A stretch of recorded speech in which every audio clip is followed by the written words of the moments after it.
Hi everybody, Assalamu alaikum and welcome to this video. This is a bit of a special video for me. Today I'm not going to cover a typical travel destination, but a very special place and a very special process, and that is the process of the Umrah. So in this video I'm going to take you with me on my Umrah pilgrimage to Makkah, and I'm going to explain along the way the various steps that you have to go through when you go on Umrah. The Umrah is a small pilgrimage in Islam, and while it's not as complicated as the Hajj, it still is a bit of a process, and it's useful to prepare in advance and just get a bit of an understanding of the various steps that are involved when you plan to go on Umrah.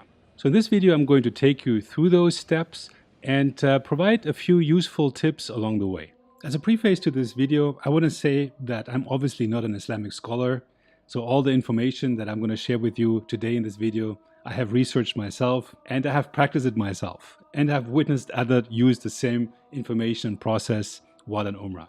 But please do take it with a grain of salt, as different schools of Islam may have slightly different variations of this process. But let's get right to it.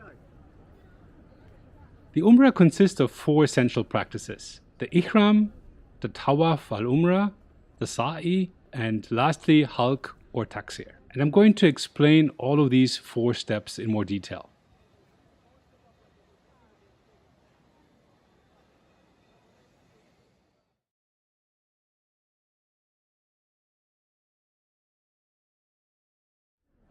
Let's start with Ihram.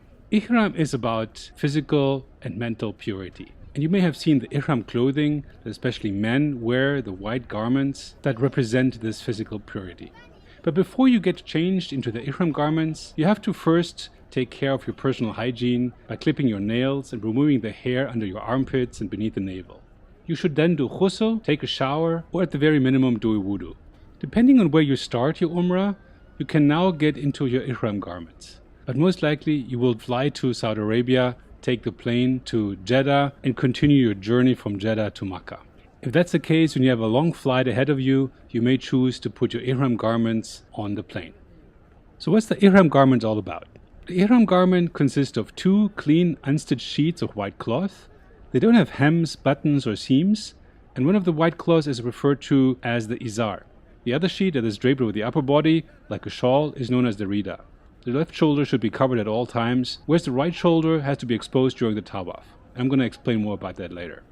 Don't cover your head or wear socks, undergarments, or any other clothing. In terms of shoes, wear sandals that don't cover the heels, ankles, and toes. Do you have to be worried about the unstitched sheets of white cloth to fall? Not really. There's a special technique that I might cover in another video of how you actually put those on. But if you fold them and roll them in the right way, they will not come off. Can you wear a belt with your Ihram? Some may use a string or belt with the intention to keep the possessions with them, but not really with the intention to secure their lower garment or izar. And you can buy those belts that typically come with a pocket large enough to carry your passport, cash, or other important possessions that you don't want to leave in your hotel. If there's other things that you want to carry, you can also bring a small backpack with you.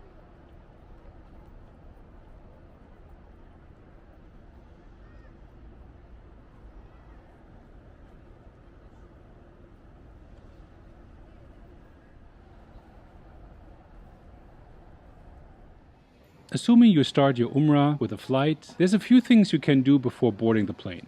It's sunnah to perform 2 rakahs of salah before entering into the state of Ihram. This can be performed after getting changed at the airport or in flight before crossing the miqat, providing there are prayer facilities on board. Observe the prayer with the intention of performing 2 rakahs nafil for Ihram. Since you're not yet in the spiritual state of Ihram, the prayer may be observed with the head covered. It is recommended to recite Surah Al-Kafirun in the first rakah and Surah Al-Ikhlas in the second, although other surahs may be read. Don't forget to make dua after the salah. As you come closer to Saudi Arabia and closer to Makkah, you're also getting closer to the miqat. The miqat is a place beyond wherefrom no one can proceed to Makkah to perform Hajj or Umrah without putting on the Ihram. Miqat translates to a stated place. It is the boundary where it becomes necessary for pilgrims to put on the Ihram clothing. There are 5 different miqats, depending on the direction from which you come to Mecca. The first is Dhul Hulifa. It's the miqat for people starting the Umrah or Hajj from Medina. It's located about 18 kilometers away from the Al-Nabawi Mosque in Medina and starts thus right after you leave Medina. It's 410 kilometers away from Makkah and is the most northern miqat. When you start your pilgrimage from Medina, you may consider taking the Haramain train. Note that, other than in a plane, you won't have any time to change into the ihram clothing in the train, as the miqat starts right after departure of the train. Check out my video on the Haramain journey for more info. But note, if you're going to Medina before Makkah, you don't need to enter into the state of ihram when you fly to Medina. You will do that when you leave Medina for Makkah. Dear guest, we inform that we are passing across the miqat. You can now prepare your supplications. Most travelers from the US, Europe, or Northern Africa will come via air and cross the miqat at Al Jufa, which is 182 kilometers or 113 miles northwest of Makkah. If you come from Middle Eastern countries east of Makkah, you cross the miqat at Karny al-Manazil, which is located 80 kilometers east of Makkah near the city of Taif. This is also the miqat for pilgrims coming from South Asia, East Asia, and the Pacifics. The fourth miqat is Dar Irq and is 90 kilometers northeast of Makkah. It is the miqat for people from Iraq, Iran, China, Russia, and other countries. And lastly, Yalamlam is 100 kilometers south of Makkah and is the miqat for people coming from Yemen and most sub-Saharan African countries. If you intend to perform an additional Umrah or you live in Makkah, you enter into ihram outside the boundary of the Haram before going back to Masjid al-Haram to perform Umrah. A great place to enter into ihram is Masjid Aisha, which is the nearest and most convenient location from Masjid al-Haram. Transportation to get there is available near the mosque.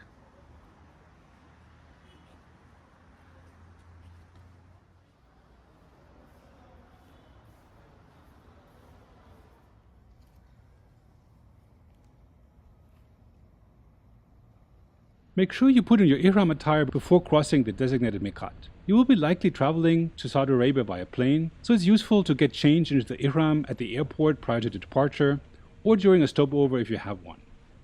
Check in first and get changed in the prayer room or bathroom. Alternatively, you can put on your ihram in flight, although keep in mind that airplane bathrooms are usually very limited in space and there may be quite a rush of people intending to do the same thing as you as the miqat approaches. If you decide to slip into the ihram attire on the plane, do so at least an hour before the miqat is crossed. That way you're safe, you have completed everything before the miqat is reached. By the way, women aren't required to conform to any specific dress codes. Their clothing should be normal, modest Islamic dress with a head covering of any color. Hands and faces must remain exposed, although socks may be worn. On many flights to Saudi Arabia, especially to Jeddah, the miqat is announced on the airplane. So once the announcement has been made, it's time to make the niyyah, the intention for Umrah. Ideally, you should delay making the intention until the last moment so you aren't restricted by any prohibitions for longer than need be. It's recommended that you make the intention verbally, as well as reiterating it eternally. The most common intention that is used is Labbaika Allahumma Umratan. Once you have set your niyyah, you must recite the talbiyah to validate your intention and enter into the state of ihram. You should recite the talbiyah at least once after making your intention for Umrah. Failure to do so will result in an invalid Umrah, so make sure you do that. The talbiyah is short and it's really beautiful. Listen to this. لبيك اللهم لبيك لبيك لا شريك لك لبيك إن الحمد والنعمة لك والملك لا شريك لك لبيك.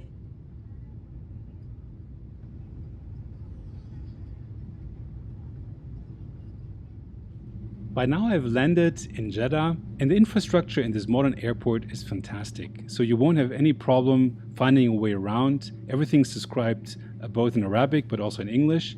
Once you've collected your bags and you passed immigration, you can head to the exit, and there you have different options that take you to Makkah. In many cases you may be on a guided tour, so you won't have to worry about this, but if you're traveling by yourself, you can either take a bus, you could take the train, the Haramain train for example. You could also take a taxi or an Uber. Uber is operating in Saudi Arabia and that is usually my preferred choice of travel. It's not too expensive and it's the most convenient way to take you directly from the exit of the airport to the Haram area of Makkah. Depending on traffic, the car ride will take you about an hour. On the way to Makkah, you will enter the Haram area of Makkah. This is a sacred area that extends a number of miles around Masjid al-Haram in all directions. In this area, it is forbidden to cut or damage grass, trees, or any other type of vegetation, harm or kill wild animals, and that also includes scaring away pigeons, by the way. You're not allowed to carry any weapons or fight or behave in any way that will violate the sanctity of this area. Upon entering the Makkah Haram area, you should continuously recite Talbiyah and send plenty of salawat upon the Prophet sallallahu alaihi wasallam. It is recommended to recite the following dua upon entering the Haram.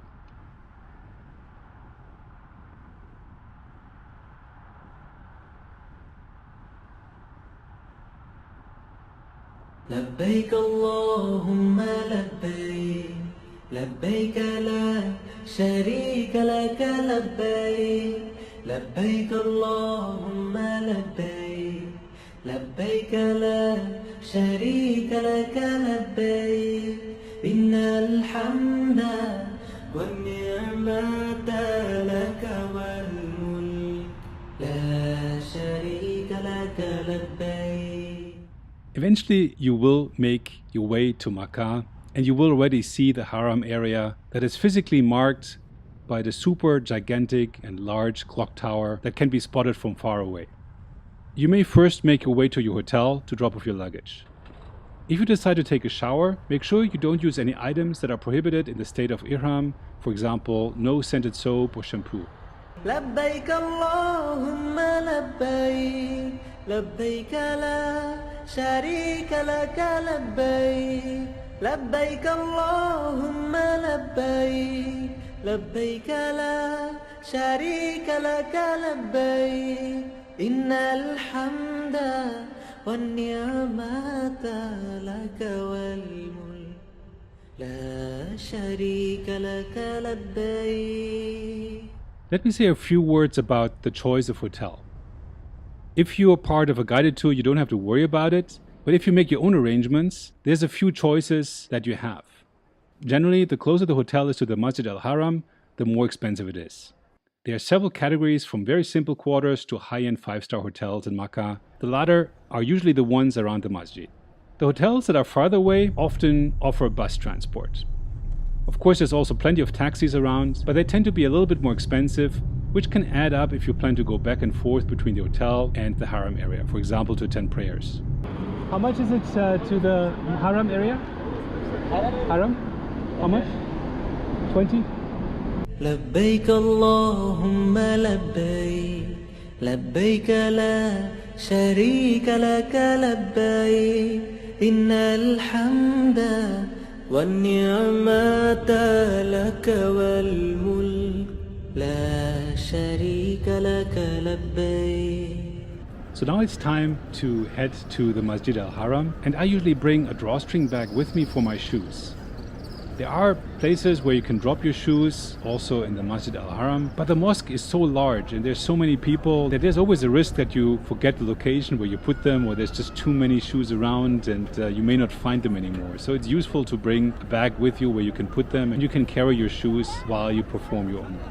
لبيك اللهم لبيك لبيك لا شريك لك لبيك لبيك اللهم لبيك لبيك لا شريك لك لبيك إن الحمد والنعمة لك والملك لا شريك لك لبيك لا شريك لك لبيك. So we're getting closer to the masjid, and every time I come here the foot traffic is slightly different because the masjid is still under construction. And so the foot traffic is directed in different ways. Sometimes you have the opportunity to enter the Masjid al-Haram via the Bab al-Salam, the Gate of Peace. The last time I was there, I wasn't able to. But in any case, entering the mosque, you should step in with your right foot and recite the following supplications.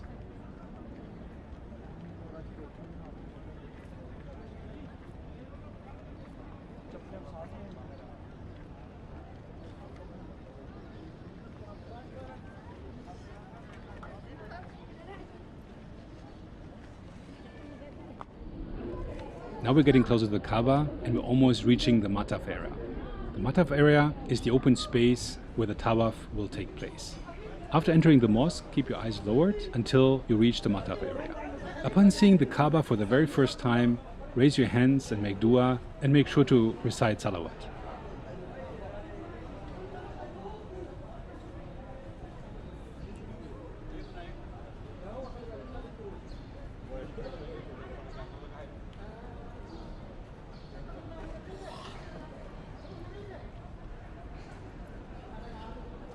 Now it's time to recite the following 3 times. Allahu Akbar, Allahu Akbar, La ilaha illallah.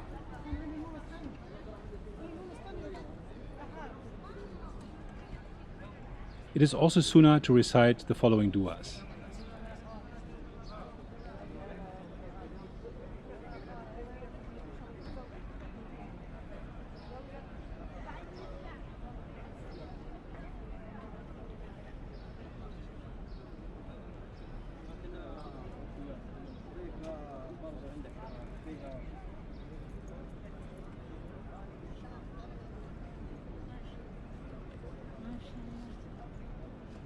Take your time here. This is a beautiful moment and place to pray and to mentally get ready for the tawaf, which is our next step. My last Umrah happened during the night time, and I was lucky enough to experience rain in Makkah during my Umrah. Check this out.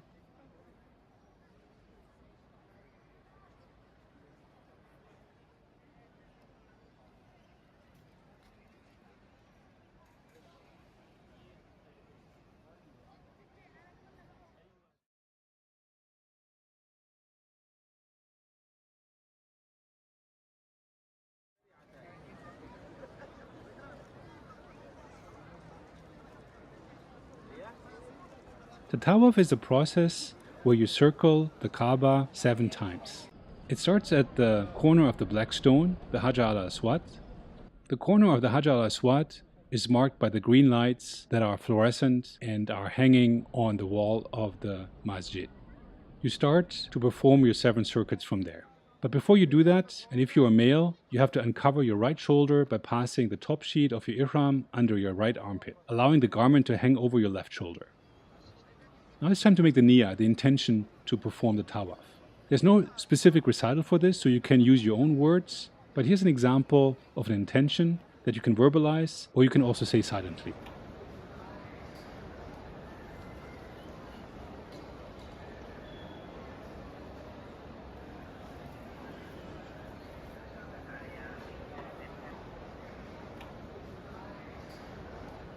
Now in theory, this is the time where you go kiss and touch the Hajar al-Aswad, but quite frankly, that is almost impossible because there's just too many pilgrims trying to get there, and it's a bit of a bottleneck. But it's okay because you can also just salute the Hajar al-Aswad by raising your hands up to your earlobes, similar as you would do when you're starting Salah. Face the Hajar al-Aswad and say Bismillah wallahu Akbar. And now it's time to start the tawaf. Depending on how many people are with you in the mataf area, that can be a fairly easy task, but more likely than not, you will not be alone there. There are many other pilgrims with you, and so you have to just pay attention to where you're walking, so you're not stepping on any feet, nor avoid traffic jams. You circle the Kaaba in an anti-clockwise direction. Make sure to not walk through the Hijr Ismail, which is the small circuit that is adjacent to the Kaaba. And for men, the first 3 circuits should be performed in Ramo, which is walking a little bit faster. But unfortunately, most of the times when I was there, there's too much congestion to really walk fast, and you just have to go with the flow. During your tawaf, you may recite prayers and supplications of your own choice. Duas are accepted during tawaf, so do make the most of the time that you are there. The Al-Yamani corner, which is the corner just before the corner of the Hajar al-Aswad, is a corner that is also quite special in the Kaaba. And at least once, try to touch the wall of the corner with your right hand. Usually that corner is slightly easier to reach than the one of the Hajar al-Aswad. As you reach the Hajar al-Aswad again, you have completed your first circuit of the tawaf, and you will repeat that 6 more times for a total of 7. The tawaf should be completed in a continuous manner, and there shouldn't be any interruptions between the circuits, unless, of course, there's a call for prayer where the congregation stops for the prayer, and after the prayer you can resume your tawaf. Once you're done with your 7 circuits, you can cover your shoulder again with your ihram.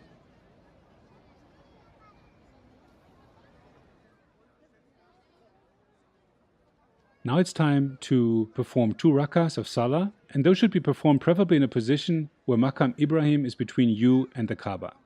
Now that is also not always very easy because there's of course many people there and you just may not find a spot where you can perform your prayer there. If that's the case, don't worry, the prayer can be performed anywhere in the masjid.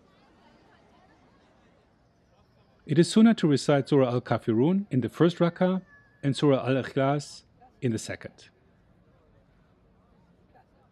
Once you've completed your salah and made dua, you can head to one of the Zamzam water fountains, which are available throughout the Tawaf area and really throughout the mosque. The entrance to the old well of Zamzam is no longer visible, it has been covered to allow for more room in the Tawaf area. Get the Zamzam water from the water fountains, there's plenty of cups available to do that, and more likely than not, there will be somebody to assist you. Make an intention, turn to face the Kaaba, and say Bismillah. Pause to take a breath 3 times and say Alhamdulillah after finishing. You may also choose to rub the water on your face and body. In the old days, it was possible to reach the Multazam area, which is the area between the Hajar al-Aswad and the door of the Kaaba. Nowadays, that is almost impossible. I would advise you not to even try due to the many crowds in that space. Don't worry, you can face the area and you can supplicate from a distance. So that completes the Tawaf. And we're ready to head to our next station, which is the Sa'i.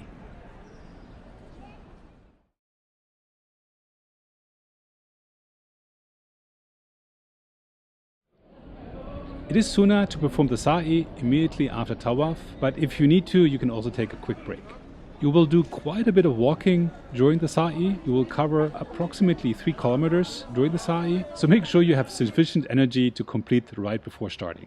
If you need water, there's also some water stations in the Sa'i area.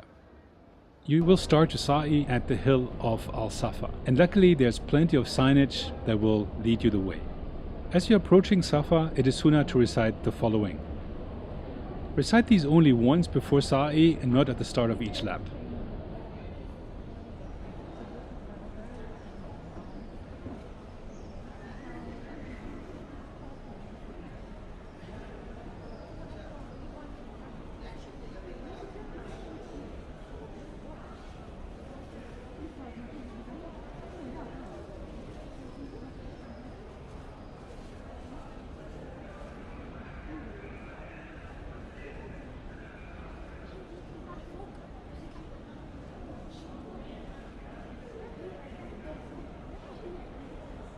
Once you reach the hill of Safa, face the direction of the Kaaba and raise your hands in supplication. Don't raise your hands up to your earlobes or gesture towards the Kaaba as you would have done during Tawaf. It is sunnah to recite the following dua. Allahu Akbar, Allahu Akbar, Allahu Akbar, wa lillahi alhamd. There's 2 more dua to recite. Read each dua a total of 3 times and make your own supplications in between each time.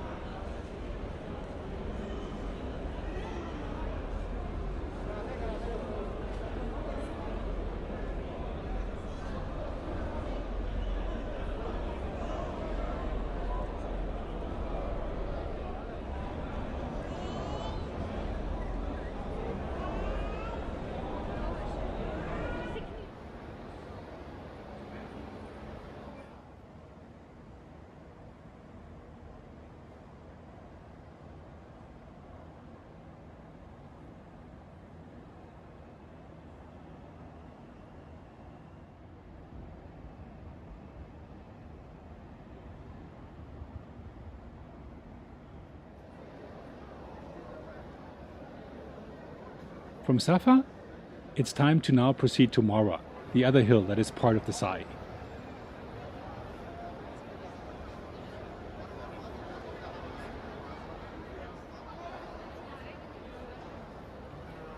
And fairly quickly between Safa and Marwa, you will encounter 2 sets of green fluorescent lights that are approximately 50 meters apart. They indicate the distance that Hajar ran in order to get to higher ground. These two markers are also known as the two green mileposts. Between the two lights, it is sunnah for men to run at a medium pace, while women should continue normally.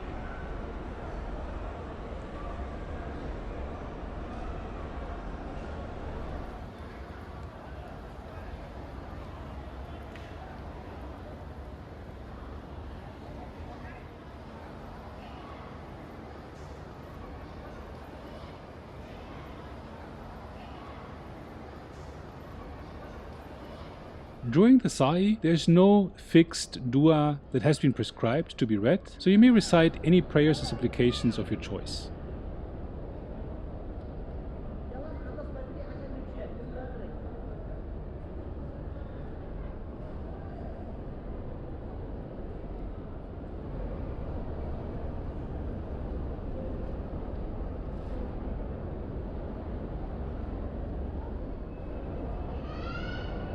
Upon reaching the hill of Marwa, face the direction of the Kaaba, raise your hands in supplication, and repeat the same supplications you recited at Safa. You've just now completed one lap of sa'i, and returning back to Safa hill is considered a second lap.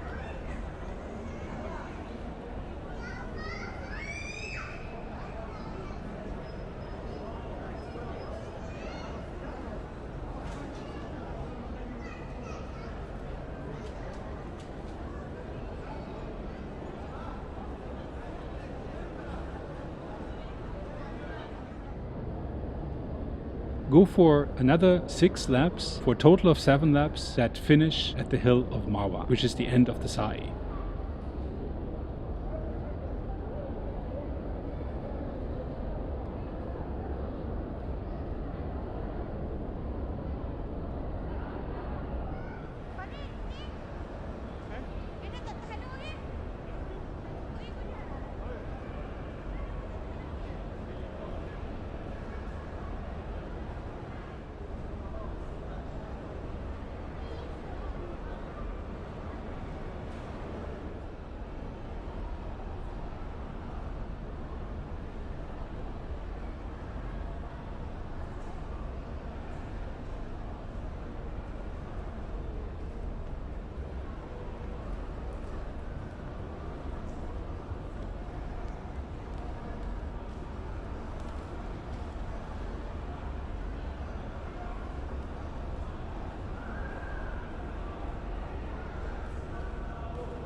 It's recommended to make a final dua here and also to perform 2 rakas of nafil salah, but since there's no dedicated space at the hill of Marwa, you can do your prayers anywhere in the masjid.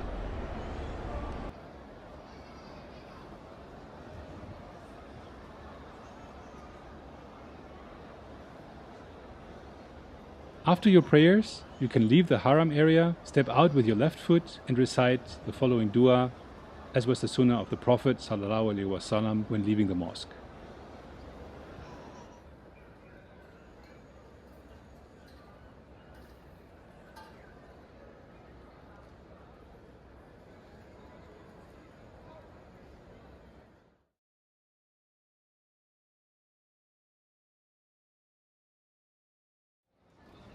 Now you're almost done, and the last step of the Umrah is the halq or taksir. Halq is the process of getting your hair shaved, and taksir is a trimming of at least an inch of your hair. This is the final step which makes you leave the state of ihram and completes your Umrah. There's different places where you can do that. I recommend you use a licensed barber rather than an unlicensed street barber. There are a number of licensed barbershops and they're all open 24 hours a day. There are many barbershops in the Zamzam Towers, the Hilton Shopping Complex and Al Safwa Towers. Alright, that completes the full Umrah. You may ask how long the whole process takes. Well, that largely depends on how much time you take yourself and how much time you want to take. I would say the minimum time to complete the entire process upon entering the masjid is probably around 2 hours, but you can easily spend 4 or 5 hours as well. It depends a little bit on how long you want to take for each step, but it also depends on how many people will be with you during the time of your Umrah. For example, the more people you have in the Mataf area and also in the Sa'i area, the more slowly you will probably walk, the larger circles you will walk around the Mataf, and of course that all takes longer. And that's it. Congratulations on your Umrah. You are now free from the restrictions of Ihram and you can change into your normal clothing. By the way, you can perform several Umrahs during your journey to Makkah. And the way to do that is you have to enter into the state of Ihram again by leaving the Haram area. And as I mentioned earlier, the best place to do that is Masjid Aisha, which is the nearest and most convenient location from the mosque. The best way to get there is via taxi, and all taxi drivers will know the way, of course, and will be happy to take you there and to take you back to the Masjid al-Haram. Okay, that's it for this video. I hope you enjoyed the video and you found it useful. If you did, please give me a like and leave me a comment down below. And if you haven't done so yet, please subscribe to my channel, and I hope I see you next video. Have a good one. Salam and bye-bye.